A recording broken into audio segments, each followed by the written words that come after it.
computer. You're good to go. Hey, thanks for hanging out here Friday afternoon, the Scott Sand Show on News Radio 1370 and 92.9 FM. It's Friday, September 4th, a great Friday afternoon and a beautiful weekend in store. As you can tell, I might sound a little different live from the home studio for a little while this afternoon and also on Zoom with a couple of buddies of mine, James Jarvis, president of the Ohio Vape Trade Association, and Sherwin Mena from United Vape Alliance, joining us now because there's a big thing in Washington, D.C. tomorrow that I want to tell you about and explain why this is so important on so many levels. It's the what is perhaps probably the final Save the Vape rally on the Ellipse in Washington, D.C. tomorrow afternoon. Sherwin, let's start with you. You're one of the organizers of this with the United Vape Alliance. That's correct. That is correct. So why is this United so Vapers important? Alliance? We're not. It really is technically what we would like to consider our last stand. September 9th, which would be 4 days away from the rally, the FDA is requiring that all e-liquid manufacturers and just general manufacturers of vaping products submit what's called a pre-market tobacco application. And that costs millions of dollars, and a lot of small to medium-sized manufacturers, which we consider mom and pop manufacturers, can't afford it. So you're looking at thousands, tens of thousands of businesses literally shutting their doors overnight. So this is the infamous PMTA. I thought I had kind of backdoored a deal for you guys with Secretary Azar one time when he was on my show not too long ago. Sure did. I remember hearing that radio show. Yes, that was would have been nice to have gotten a deeper response from him. Yeah, I know that audio. That audio actually made its way to HHS. Was hand delivered by a friend of ours, Amanda Wheeler, who was meeting with HHS. Hand delivered that audio clip where Alex Azar said that there was going to be a streamlined pathway for small independent businesses. HHS heard that and was kind of taken aback because they knew nothing about it. That also was delivered to the FDA. And to this date, still a few months later, we have heard nothing of this streamlined pathway nor any more mention of it from Secretary Azar. So the PMTA will be required for small manufacturers of the liquid that goes into a vape. If you're vaping something, the liquid would need to be cleared. And there are many of you who produce your own liquids, boutique liquids, if you will. I'm vaping something now, I think, from James's shop. And this would prohibit a lot of small shops from making their own liquid and would force only the largest manufacturers and even big tobacco companies that you're trying to help get people off of from manufacturing their liquids. Yeah, not only the liquids have to go through this process, but every piece of the device has to go through this process.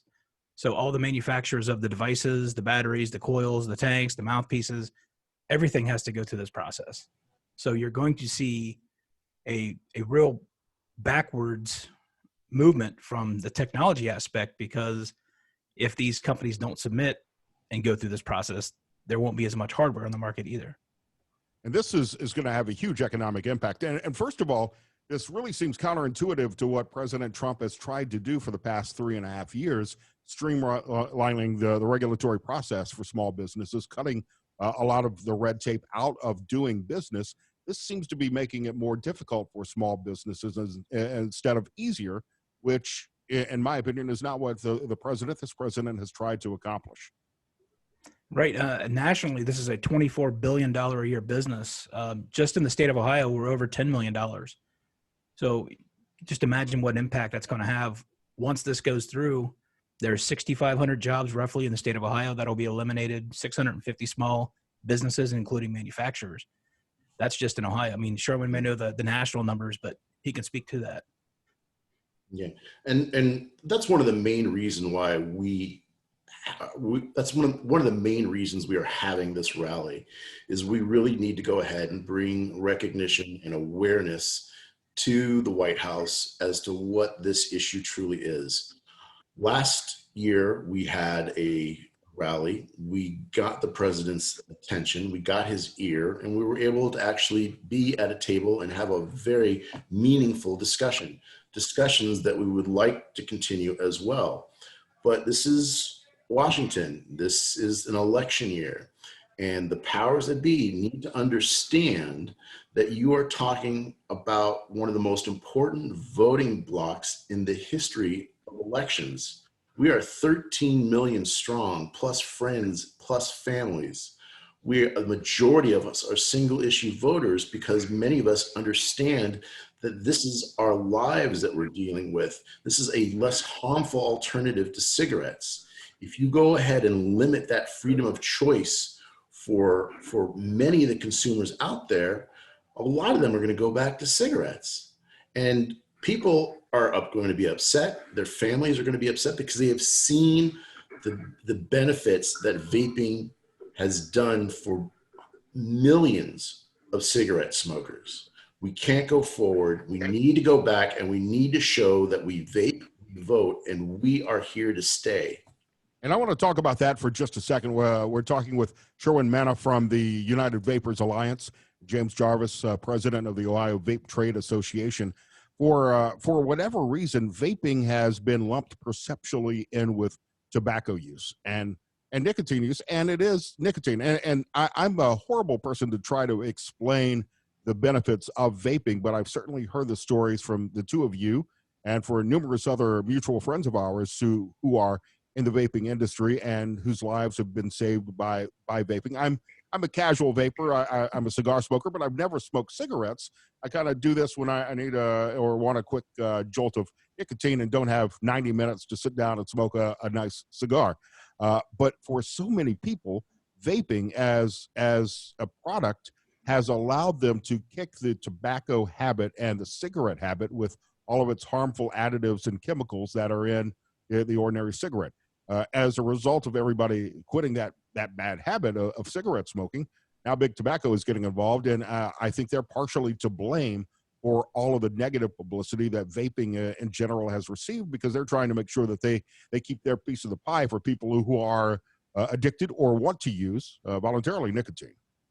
Absolutely. I mean, if you look at the cigarette, like you said, the nicotine is in a cigarette, but it is not the harmful part of a cigarette. I don't think it's any worse than caffeine. If I'm drinking a Diet Coke, I mean, they're both drugs, and they both have a similar effect on your body's reaction. Yeah, they're actually classified the same way by the FDA. And, the FDA has come out and said that it's not the nicotine that is the deadly part of a cigarette. It's what happens from the combustion of all the chemicals inside of it. Vape doesn't have all those different chemicals in it. So therefore, you're getting nicotine without the harmful side effects. I mean, this is a huge win for public health, but then you have groups out there that are addicted to the money that they're getting from the tobacco sales. So then forth, you have these large tobacco companies coming in. They're coming after the business, but they don't mind if people go back to smoking cigarettes because they're still going to sell their cigarettes. The states and cities are still going to get their monies, and these groups are still going to be funded. I mean, it's absolutely backwards of the way it should be. There are so many people who use vaping to step down off of nicotine or cigarette smoking entirely. They'll start with a high nicotine level liquid and step down to zero. Some people may continue to vape afterwards because they still enjoy it and they enjoy the flavors, which has been part of the debate as well. The debate over flavors inducing children into cigarette and tobacco habits, which is a false narrative, in my opinion. I'm a 50-year-old man, and I'm enjoying this pineapple upside down cake or whatever it is that I've got in my mod right now. And there's nothing wrong with flavors. I mean, in fact, that may make it easier for people to kick other habits. Absolutely. I mean, when you enjoy something, you want to do it more. If you're vaping something that tastes good and it's less harmful, you're going to continue to have success doing that and working your way down. If you're vaping something that you don't like, you're going to put it down and walk away from it and go back to the very thing that was killing you in the first place. Which is why it's so weird that some of the regulations that were coming out or being discussed would have limited vaping to only tobacco or menthol flavored juices. Yes, and that's where Sherwin, and UVA stepped up and hit it out of the park last year in Washington D.C. in front of the White House on November 9th. That rally was the key part of this industry staying alive at that point.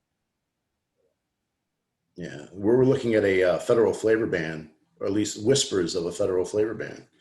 And we believe that the rally was instrumental in bringing us to the table with the president and having him understand our position. And I think the same thing needs to be done here. I mean, right now, the FDA was expecting maybe 25 PMTA applications. They're expecting, I think, over 100,000 to 250,000 PMTA applications. Yeah, They're not ready. They're not equipped. Yeah, it was over 400 million submissions is what they're expecting to have come through. That's right. The federal government has no way to quickly process that many applications, and unless they're using this as a regulatory fee money grab, there's also no reason for that. We obviously want the products and the liquids to be safe, but there's got to be an easier way, and there's got to be that streamlined process. I mean, and just give you an idea. To give you an idea of the type of bureaucracy that you're dealing with, we have a lot of businesses that are attempting to file a PMTA right now, and they're having some questions, and they go to the FDA and they ask, and the FDA goes, you know what, we don't have that answer, but we'll get it to you in 7 days. 7 days, it'll be past the September 9th date. So that's the kind of bureaucracy that you're dealing with in regards to the FDA. So, and we've only gotten, the industry only recently has gotten guidance about 8 months ago in regards to what the FDA really wants us to test for. And it's the testing which is so expensive. The harmful and potential harmful constituency testing is only 2 labs in the United States are qualified to do that testing. And there are two or three more overseas that are also qualified.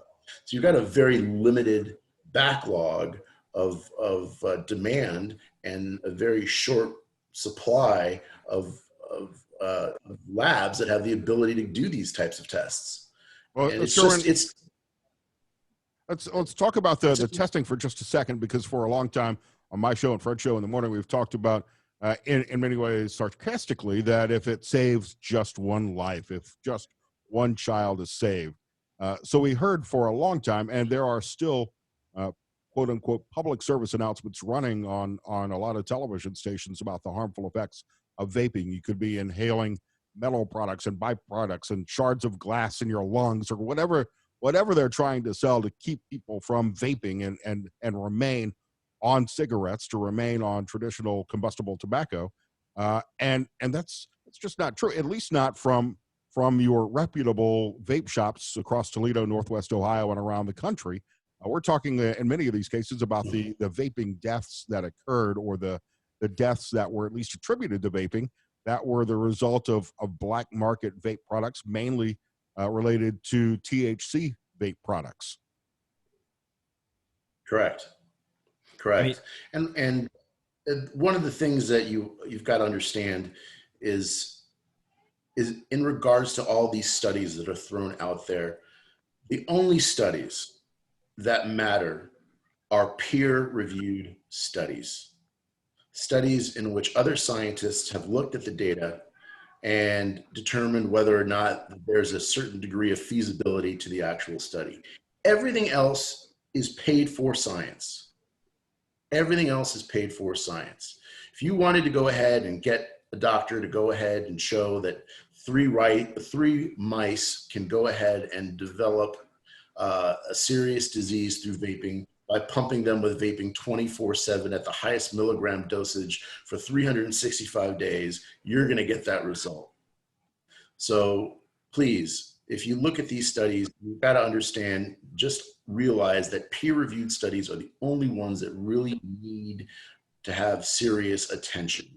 Additionally, you also have other countries that are endorsing vaping overseas. The UK has endorsed it. Many of the EU countries have endorsed vaping because they understand that it's a less harmful alternative. So we've got to look at what our priorities are here. And what it really boils down to is freedom of choice. And do we want to go ahead and limit that freedom of choice and limit the health benefits that you can get from quitting smoking by moving to a less harmful alternative. This is America, damn it. We're all about freedom of choice. And unfortunately, as you're talking about research projects, Philip Morris, all the big tobacco companies can afford to pay whatever scientists they want to say whatever they want, whereas the local vape shop here in Toledo can't afford a study like that. We're talking with Sherwin Mena from United Vapers Alliance, James Jarvis, the Ohio Vape Trade Association. Save the Vape rally on the 11th in Washington, D.C. tomorrow. Obviously, it's too late now for any vapers in support of this to drive to D.C. You'll be online on social media tomorrow, I'm sure. James, where can we follow you? And then Sherwin, follow James up by telling us how we can get involved to save the vape before the deadline is up. So you can go to www.ohvta.com. You can find the Ohio Vapor Trade Association on Facebook. You can also go to Vapor Technology Association online. And then Sherwin has the information for UVA, which is going to be the key connection to all of this, where all the communication is going to be running through. Yeah. We will be live streaming the event on social media via Facebook and Twitter and YouTube. On Twitter, you can find us on United Vapers Alliance. Our webpage, if you want to get more information on the rally, is unitedvapersalliance.org. And we hope to see everyone there Saturday from 12 p.m. to 4 p.m. on the 5th of September. And if you can't be there, UVA will be giving out direction as to what you can do if you're not going to be able to make it, because that's going to be a key component as well. There's going to be people on the ground, but we need people at home to be activated and involved, and information will be following on UVA's site about that. Call Congressman Latta, call Congressman Capter, call Sherrod Brown, call Rob Portman, call the Department of HHS, and get involved while we still have some time. This is something that you can have a role in changing before it's too late. And if you smoke combustible cigarettes and you've been wanting to get off, give this a try. Anybody at a local vape shop here in the city of Toledo, Northwest Ohio, the state of Ohio, and around the country can talk with you about this. And they're, I would venture to say, usually well-educated enough to give you good advice if you want to quit smoking or if you want to try vaping. They'll point you in the right direction, as they did me, and you'll walk through the entire process. If you're 12 years old, they're not going to give you a vape kit. They will ID. I'm 50. I look more than 50 years old, and I'm still ID'd every time I go into a local vape shop. It's a well-run organization across the board in the state of Ohio.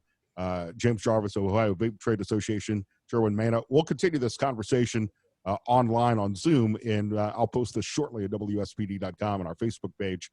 It's the Scott Sand Show, Friday afternoon on News Radio 1370 and 92.9 FM.